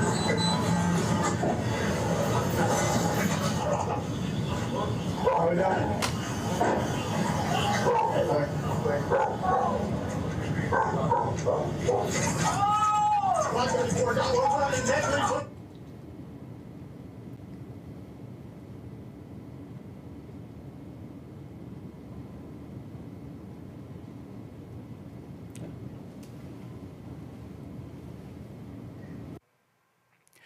Both officers shot at Moody, firing a total of 8 times. The teen was hit once in the left shoulder and suffered internal injuries. Moody was taken to a local hospital where he died. It has not been released why the officers wanted to talk to Moody. Officers say they shot the teen because he had a gun. As you saw, it's hard to see in the video, but they did reportedly find a weapon. And Scott, it's deja vu all over again. It seems like every day there's another story, and sadly, most of the stories that are happening don't even make it to the news. And today we are seeing, once again, the victims are younger and younger, and it also ties back to our story from the last segment as well, where thankfully that family survived. Yeah, both of those videos, both of those cases, in my opinion, violate a Supreme Court decision that is still good law called Tennessee v. Garner, that the police under color of law cannot shoot or use deadly force against a nonviolent fleeing felon. You say, well, in both cases, they found a gun. But in both of those cases, from the video, based on what I saw, you didn't see, at least it wasn't clear to me, that you didn't see them doing anything with these weapons. Now, in the first video with the kid from Miramar, if he brandished a weapon and pointed it at the police, then that's going to be a justified shooting. On the second one, that 16-year-old just started running. It wasn't clear whether the police were there to talk to him or not. If they were there to talk to him, the fact that he ran doesn't mean they can use deadly force. And then they used deadly force, and who knows, then they found a gun. Even if they found a gun, it's still an unlawful shooting, because if he wasn't using the gun to commit a crime or to threaten the police, the life of the police, then why are you even chasing him? What do you want to talk to him about? And why are you using deadly force because he's running? It's nonsensical. It boggles the mind as to these officers and their training and why they think if they've got a runner, they can use deadly force. And by the way, why didn't they just use a taser to stop him? I mean, it just makes no sense. And this is why I say the police, it's beyond that the police think we're criminals. They don't believe that we're human. Because if you believed I was a human being, right, and you believe in my human life, then you would give me every consideration whether I'm breaking the law or not, or you're using deadly force, which, by the way, is the definition for most police departments as to why you're using deadly force, to protect yourself or the life of others. In neither one of those cases, in my opinion, other than maybe the first one, nobody's life was in danger. It was just a chase. So very disappointing. But until white America and law enforcement sees black men and women as human beings, these shootings are going to continue to take place. And by the way, the police are aware of video. They have body cameras. They had citizens have Apple phones. They know they're being videotaped. They know they're violating department rules, and they still keep doing it. So it's in the training, or they're just ignorant and stupid, and they don't see us as human beings.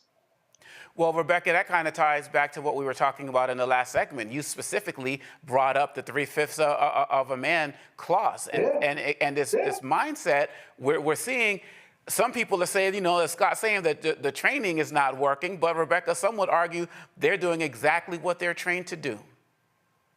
Yeah, let's go back and let's pull the thread in that 3/5. It's specifically, they're saying that we're not full human. But let's take it another step. They're saying that we're subhuman. That was the point of chattel slavery, is that we're subhuman. We're barely above beast. And we might be neck and neck with beasts. That's exactly how we are viewed in this country. I would even argue that the Dred Scott decision, even though most attorneys would tell you the 13th, the 14th Amendment did away with that, I would argue that it did not. It dealt with the issue of standing, but one reason why Dred Scott didn't have standing is because he was a subhuman. So we got to be very clear with what we're fighting and what we're up against. I would say with the first case that you just highlighted in New York, I think for some of our non-white new immigrants to this country, it is a rude awakening for them to understand how white supremacy works in this country. The United States ships and exports out white supremacy around the world. But when you're inside this country and you're dealing with white supremacy firsthand, it shows up differently. Never in their wildest imagination, fleeing from Myanmar, would that family have ever thought that they were going to have a member of their family gunned and extrajudiciously killed by law enforcement in this country. I bet when they even heard stories of post-Trayvon or even George Floyd, that they may not really understood what they were viewing, what they were seeing, or even how to interpret it. So to be clear to our viewing audience and to our friends who are new to this country, be clear, if you are not white, By American standards in this country, you are a target. Listen to your Black friends, especially your Black friends whose families have been here hundreds of years. It is not safe for us. It is not going to be safe for you. We're going to have to figure this thing out because it's beyond just police departments, but it's even baked into the American system. Racism and white supremacy is what is American as apple pie. Not the actual apple, but it's this white supremacy. And that is the final challenge that we're going to have to deal with. The reason why Roland has his book, White Fear, the reason why we're dealing with Project 2025 isn't because these Klan folks are anybody new or that these are new concepts. It's because generation after generation, we're still fighting that same fight from hundreds of years ago. And until we actually have resolution on this fight, we will constantly see these things that we're talking about right now. So, Scott, what do you see as some of the steps as it relates to the way forward? Because I remember when people were applauding, the rule that said, all cops have to wear body cams. That hasn't seemed to work. Some things get caught on body cams. Police officers still get off. Some officers forget to turn on their body cams. People talked about, we try to go against qualified immunity and have not been successful with that. What are some things that need to be happening going forward so we can start getting a deeper level of accountability with these officers? A couple things. One, who are we hiring to and giving them a gun and a badge? Who are we giving a gun and a badge to on the color of law with the American flag on their uniform, and they are using deadly force against Black and brown people? That's first thing. Two, are we giving them a psychological test to determine why they're a police officer and whether they have the mental capacity to use judgment and make split-second decisions? There are tests that determine whether you're more racist or not, or more likely to be racist or not, based on your view of Black people, brown people, poor people. Are we giving all of these police departments those same tests around the country? We're not. And by the way, we must have 7,500 police departments in the U.S. That's way too much. You could consolidate, you could reduce, and have a national testing standard that all police officers, state, county, local, or federal, have to be trained by, including the test that I just mentioned. And then lastly, we've got to put a fight in and fight at the local and state level against the police unions who have these effective lobbying shops who protect them at the state legislature level, whereby you cannot affect their pension or their compensation based on police misconduct. You need a national repository of bad cops who have lost their jobs, who can go to other departments in other counties and other states and get jobs. But then lastly, you've got to, if you are engaged in misconduct, police brutality, unlawful shootings of Black and brown men or anyone, right? That ought to affect your pension. That ought to affect your ability to generate income as a police officer. It ought to affect your weekly pay or monthly pay. Until we make those changes nationwide, we're just talking about police reform. Because if you get serious about police reform, then those are the reforms that need to be put in place, because too many Black men and brown men and women are dying. And so until we make those changes, the killing fields of urban America and even rural America are going to continue. I have no problem saying that to you. The killing fields will continue at the hands of police officers. And so, Rebecca, I got to pull out the political strategist in you and tie this to what we've been talking about earlier. My concern with going into 2024, I'm seeing so many police and police unions that are endorsing Trump. I've seen some meet him at his airplanes when he's getting off, and given what the Supreme Court is doing, my concern is that going into 2024, if Trump gets in, everything that Scott is saying needs to happen, there's not even a chance of that happening. As a matter of fact, these police officers might be more emboldened and feel even more deputized beyond their badge to do more of what we're seeing right now. So these cases that are already happening in way too many instances, it might just be the beginning if we don't get our act together for November. How do you see it? So I'm thinking about the Supreme Court's rulings in the last few weeks, where we learned that officials in their government capacity, they can receive tips for official things that they do in that capacity, right? And then I think about now learning that the president is above the law. The president is king now. And then hearing, one particular candidate talking about, he's going to get rid of, he's going to have full immunity for law enforcement, right? So we're hearing all these things, and I make it no secret at all who was on either side of the ticket are my number 1, number 2, number 3, number 4, number 5. I could keep counting, but we only have so much time. Are my top picks for nominees of each party, right?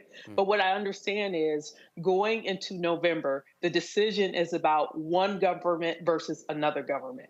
I know in the current government, we see that this Justice Department is actually going through state by state, city by city, and they're providing accountability for law enforcement who are committing crimes. Versus under the previous administration, that thing wasn't happening. So I think for any voter going into November, you have to compare and contrast that you're voting for a particular government. It doesn't matter. And I get for a lot of people, the top of the ticket is not what's engaging, but you're still voting for a government. So you have to choose which government, which worldview of that particular government is in the best interest of you, your family, and your community. That's what people are going to have to really figure out. So as a political strategist, one thing that I am encouraging people is talk about the choice between those two governments. Let's not get caught in dogs versus cats, but let's actually talk about what it means to be under this particular type of government. Is that a good thing for you, or is that a bad thing for you? And that's how I'm encouraging people to approach their voting this fall. You both provide really incredible solutions about what needs to go forward, and I really hope that people are paying attention to it, because it's just a matter of time before it hits someone in our community, and we've already known too many stories of loved ones that it has already hit. So this is very personal for all of us, and all of us watching the Black Star Network. So we're going to keep our eye on these stories as well, and the others that are unfortunately to come. Thank you for that. Roland Martin Unfiltered will be right back right here on the Black Star Network. Coming soon to the Black Star Network. I still have my NFL contract in my house. Having a case. It's 4 of them for my 4-year contract. I got a $600,000 signing bonus. My base salary for that first year was $150,000. Matter of fact, $150,000. $150,000. That's what I made. $150,000. Now think about it. My signing bonus was a forgivable loan, supposedly. When I got traded to the Colts, they made me pay back my signing bonus to them. I had to give them their $600,000 back. Wow. Yeah, I was so pissed. Because, I try to be a man of my word. I'm like, you, I'll give you your money back. Even though I know I earned that money, I gave them that money back. I gave them $600,000 back. But yet, I was this malcontent. I was a bad guy. I'm about the money. It wasn't about the money. It was about doing right. Because I looked at, because you look at contract. Look at John Edwards. John Edwards was making $1 million, $800,000. I was making $150,000. I was doing everything. And I'm like, but yet I was, I got so many letters, so I just play for free and all that kind of stuff. You don't forget that kind of stuff. Right. That stuff is hurtful.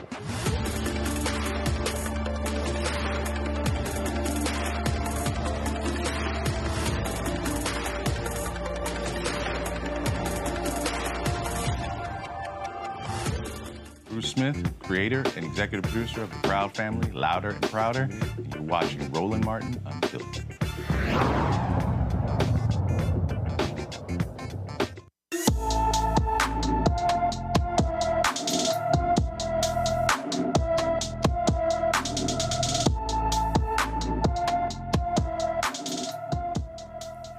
Tani Arlene has been missing from Newport News, Virginia since June 4th, 2024.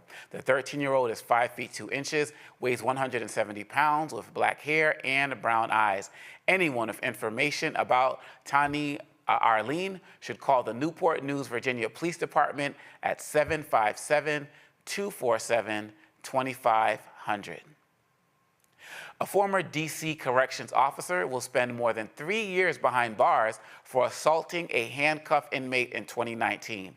28-year-old Marcus Bias pleaded guilty in March to violently ramming an inmate's head into a metal door frame while the victim had his hands behind his back. U.S. Attorney for D.C. Matthew M. Graves said Bias neglected his responsibility as an officer when he assaulted the restrained inmate who was suffering from the effects of pepper spray and was surrounded by 5 other officers and was not resisting. After Bias served 42 months in prison, he'll be on supervised release for 24 months. Scott, is this not deja vu all over again? Well, I was just listening to your piece and I was thinking, why? Why? I mean, the pepper spray, he's handcuffed, there are 5 other correction officers there, and he assaults this guy. Why? What the defendant was having, what was he having, a bad day? Well, again, you don't have to be white to not believe that defendants, right, or arrestees aren't human, because environmentally, you can be taught that job. You know, this isn't a black or white issue when it comes to law enforcement. It's a training issue. It's a mentality. You know, I mean, black police officers have abused me like white police officers have abused me when I've been stopped. And I got lots of experience. I'm 62 years old. And I'm an attorney. So it doesn't have to be white police officers, and I'm presuming this corrections officer is black, but it doesn't matter, black or white. Why? They gonna give him 5 years of his life because he decided to assault a prisoner who'd been pepper sprayed. It just makes no sense. It gets back to the mentality of law enforcement and correction officers. Who are we hiring? What are we training them? Right? And what is their value system as a human being?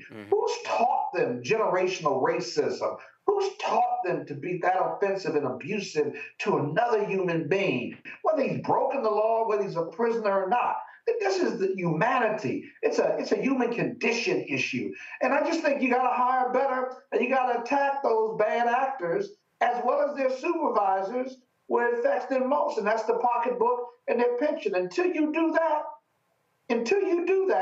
you're going to continue to see bad actors because they read the newspapers, they watch TV, they have lessons upon lessons upon lessons of police officers being prosecuted or caught or abusing black and brown people, and they keep doing it. And they keep doing it all around the country, too. It's dumb. It's stupid, actually. But anyway, those are my comments. And I'm tired of covering this, too, by the way. We cover this. Think about it. I've been doing Roland Martin for 7 or 8 years. Every week, every 2 weeks or so, we have a story to report on this. Think about that. We have a story to report. That's a lot of killing and abuse. And we always have a story. We always can report on this. Roland could do his show and just report on this. Just report on this. It makes no sense whatsoever. I call it the killing fields of America at the hands of the police. No, you're absolutely right. All right, you can go now. No, I think it's so. I think it's so important, you know, that as we balance it out, you're right. We could have 2 hours straight and continue to read these stories, but it's important to balance it out as we do here with these stories of hope, the fitness segments, everything, to let people know that it's all not gloom and doom. But when that gloom and doom is real, it's real, and it's really hurting and affecting our families. Rebecca, this also ties into our other segment. You were talking about the family from Myanmar and what happens when you come to the United States and realize that you don't really have the protections that you thought you may have. Rebecca, this isn't Louisiana. This isn't Lafayette County. This was right here where you and I reside, in the DMV, blue towns, right? People think that, what should people know who feel like they're in their comfort zones wherever they are because they're not in a red state or they don't have to deal with this particular governor? Can you enlighten them on that thought?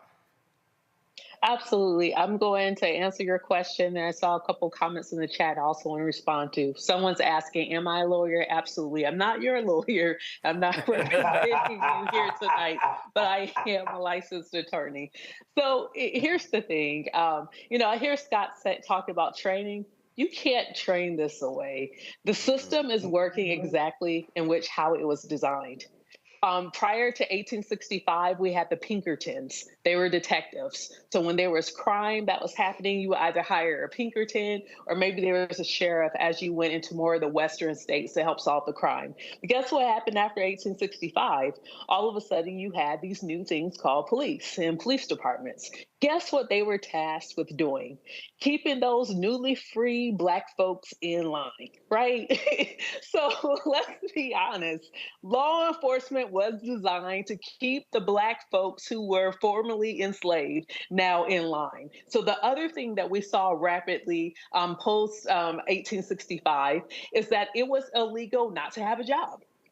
It was illegal to be standing around and being homeless. It was I think it was called vagabond laws. So basically, if you were just released from slavery, you're newly free, you don't have a job, you don't have a house, you are wandering around the countryside because you're actually trying to find your family that was split up decades over decades, which is also why Black people have family reunions. It goes back to our lived experience through American slavery, right?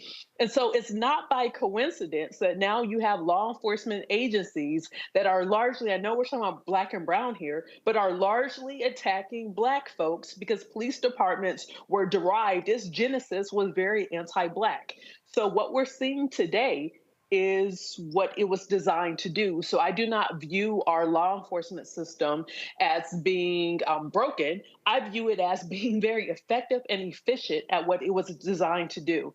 And so even seeing this particular instance in DC is quote unquote liberal. Sure, it's blue. And so it doesn't matter if you are in a state run by dogs or you're in a state run by cats. We still have these same systems. And so something else I saw in the chat was, how do we protect our personal peace? I'm going to shout out Omakongo here. He and his wife have a wellness center, Bikram Yoga Works, where they do a lot of holistic and wellness work. I go there in part for stress management. You know why? Because it's very tough. Like what Scott was saying, we could literally spend every unfiltered show talking about the hundreds and thousands of incidents of anti-Blackness at the hand of the state, at the hand of law enforcement in this country. One thing I do know, in order for us to survive this, keep our cortisol levels down, keep our stress management, we have to figure out ways in our Blackness to still have joy. We have to figure out ways how to survive and how to protect our peace and protect ourselves, even as we're covering these types of stories. So I'm just shouting out, if you're in the DC area, look up Bikram Yoga Works. It's very beneficial for your holistic and physical and mental well-being. Thank you for that unscripted shout out. And hey, y'all can come take class with me tomorrow, 12 to 1:30, Riverdale Park, Hot Pilates. Let's get it in. I teach it twice a week. Come through. Well, and while you're talking about issues relating to accountability and what needs to be happening, let's look at a story that could actually give us an example of accountability. We have two Georgia college students. They've been awarded $2 million for being tased and detained during a 2020 protest. Tanaya Pilgrim and Messiah Young were arrested on May 30th, 2020 for a curfew violation. The curfew was in place following protests over George Floyd's death in Minneapolis. Pilgrim alleged the officers stormed their car, smashed the car windows, and physically assaulted them. A judge ruled the evidence in the case, which was investigated by the Georgia Bureau of Investigation, showed that the officers' use of force, including use of a taser, was because Young and Pilgrim refused to obey their commands. The two officers were fired after the incident, but later reinstated to the Atlanta Police Department. The officers never faced charges. So there's some accountability there, Scott, but not full, because you mentioned earlier they can go to another police department or, in this case, actually be rehired again, but there was financial compensation. How do you parse it?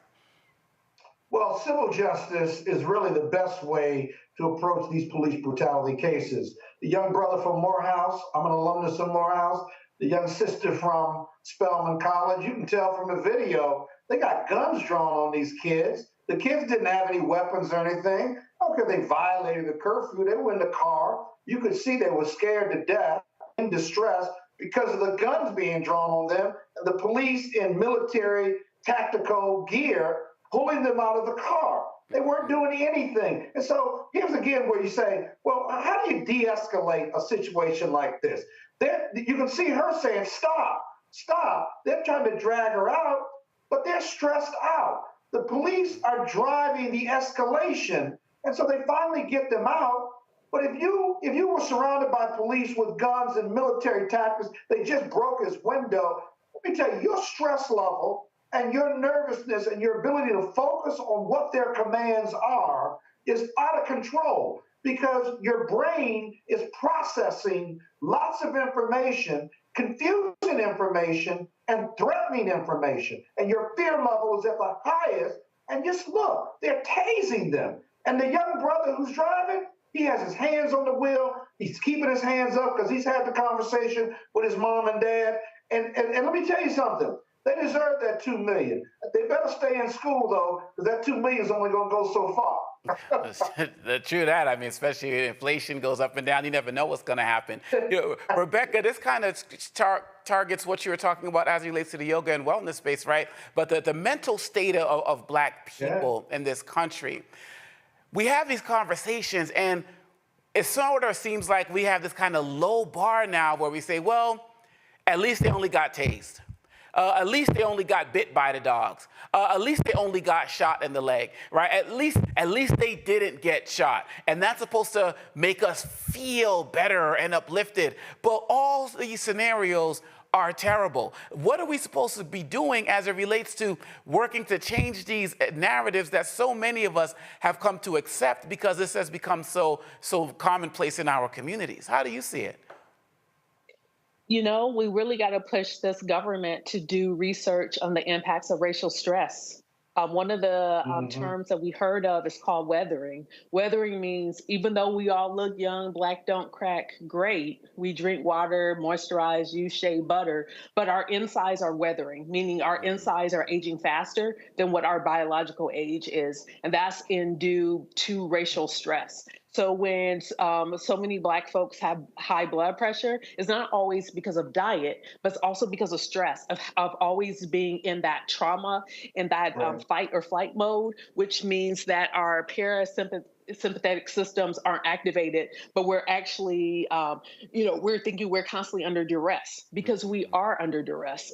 So we need to push this government and actually doing more research on it. But also many folks here, I know there's some new folks tonight. I always talk about reparations, and in tier 1 of the reparations package needs to be a mental health package where we all get free for a lifetime quality mental health care through therapy and other therapeutic avenues. Like we got to take care of ourselves because regardless of even what happens November 2024, the hoods have come off. We know what we're up against. And so we're going to have to dig. And that's stress. Go ahead. That's stress at every level too, by the way. I don't care what your economic income is. If you're Black, whether you're rich, poor, the lost, the least, the left out. Just last week, I can tell you right now, just last week, my alarm went off at 3 in the morning, right?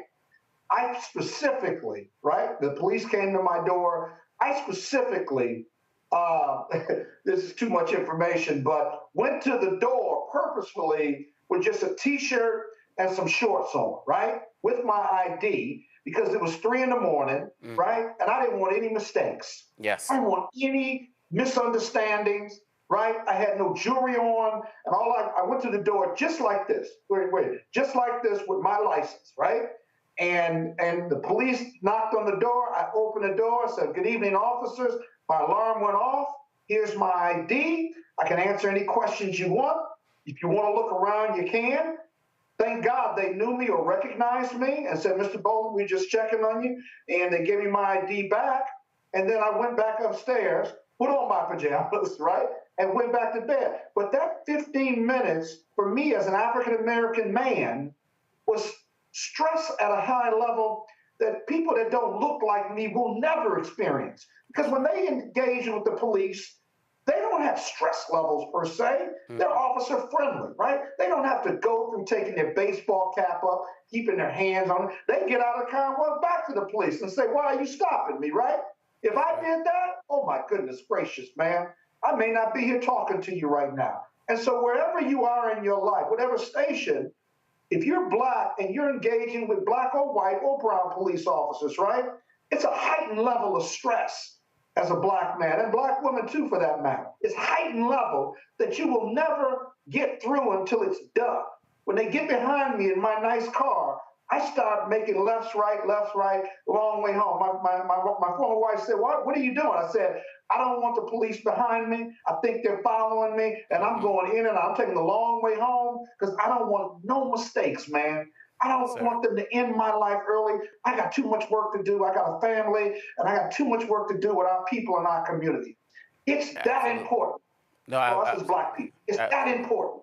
No, absolutely. And Bill for y'all is basically saying no one's coming to save us. We got to save ourselves because if we don't, we've already lost before we even continue to try to finish this game. And so, and it's not even a game, it's very serious. And so I appreciate both of you all sharing those stories and giving real tips about what we need to do personally as well as in our community in order to really put ourselves in a position to overcome this. I really do appreciate that, and I know the audience does as well. You're watching Roland Martin Unfiltered on the Black Star Network. We'll be right back. Fanbase is pioneering a new era of social media for the creator economy. This next generation social media app with over 600,000 users is raising $17 million, and now is your chance to invest. For details on how to invest, visit startengine.com/fanbase or scan the QR code. Another way we're giving you the freedom to be you without limits. Hey, what's up? It's Sammy Roman. Hey, it's John Murray, the executive producer of the new Sherry Shepherd Talk Show. It's me, Sherry Shepherd, and you know what you're watching, Roland Martin Unfiltered.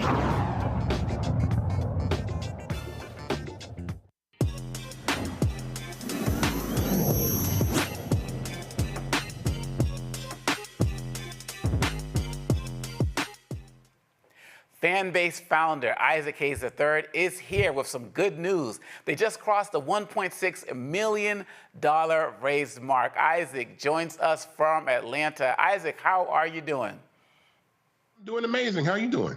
I am great. I'm so happy that you're here. I am an investor in Fanbase as well. Once I first saw you and Roland Martin talking about it, I immediately went in and put up some money. And please just let us know about this new milestone.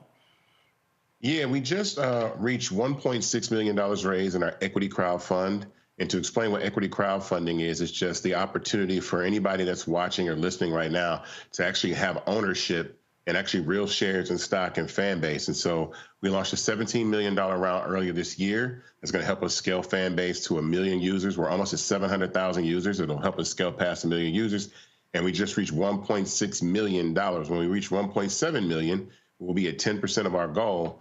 And so I'm always, excited to be able to come on here and talk about the success that we're having with raising capital for the platform, but a lot of other things that we have going on in Fanbase. But I encourage everybody to actually go to fanbase.app/invest, and you'll be able to invest in Fanbase today. The minimum to invest is $399. So if you see that icon right there and you click it, you can put in the amount that you want to invest. The minimum amount is $399, and you can actually have shares in Fanbase and own equity in this startup today. So it's really important to be able to do that. And I'm so excited to be able to talk about that.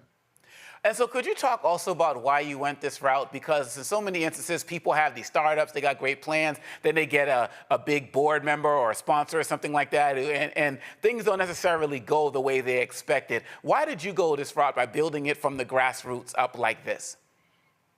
If you wanted me to be honest, I would say racism. And you want honesty. Yeah. And what I mean by that is what I mean by racism is that Black founders don't get, funded. We don't get funded. In 2023, less than 1% of all the dollars that went to everybody that raised capital from venture capital funds went to Black founders. Less than half of 1%. So there's a bias there. So the ability for us to fund our own businesses through equity crowdfunding is something that is incredible. It was actually a law that was put into effect by Barack Obama and Joe Biden, the Jobs Act. And so it took away this rule that only allowed rich people to invest in early stage companies. And now anybody can invest in early stage companies. And so I had to go that route because it was the only option available for me, because VCs don't want to see a Black man build a tech startup that rivals Instagram and Facebook. And not them really be able to get a huge chunk of the company. And I'm offering the ability for anybody that's watching and listening right now to actually have equity in Fanbase. Now, before I go to the panel, I know we're not here to talk politics like that, but many of us didn't even know that the process you're using was brought in, by the Biden administration. So you educated us there as well. Thank you for that. Rebecca, do you have any questions? To you tonight. So it's going to be a long weekend. I am committing to transferring or to migrate all of my existing social media to Fanbase. So can you walk me through how do I do that? Yeah, well, first of all, I'd like to say that we actually filed a patent on content migration. So that means that if you have a TikTok account or an Instagram account, inside of Fanbase itself, you can go inside the settings of the app, tap you want to import your content from either Instagram or TikTok. You take a link, this gray link, and copy it into your bio on Instagram where it says bio, save that there. Your page must be public, can't be a private page. You got to make your page public, and then come back to Fanbase and put your username in, and then decide whether you want to import just your content or your bio and profile picture, and then it moves everything over in about 3 or 4 minutes. And that was a patent that we filed because I wanted people to be able to start Fanbase with content, because part of Fanbase's genius is the fact that you can have followers, but you can also have subscribers, and people can tip you for your content. So imagine taking everything that you've had on Instagram or TikTok for the past 5, 6, 7, 10 years and putting it on a platform where people can actually tip you for that very same content. That is why I want to be able to do, because I think tipping for content, being able to monetize your content is something that is definitely going to be part of the future. So I wanted to be able to put people in the position to monetize immediately. And bro, it works because, Isaac, I went in on Fanbase and I was like, I'm kind of behind on getting some of my content in, but I did that import thing and I'm not the most tech savvy guy. But when I went in, it was all there. I was like, oh, shoot, the import, it's for any of y'all out there who ain't tech savvy like myself, it's such an easy process. Isaac is not lying to you. I did that as well. And it was like a whole new world. Scott, your question. Just real quick, I just love when Fanbase is on, and I love when my man is on. He's doing revolutionary things.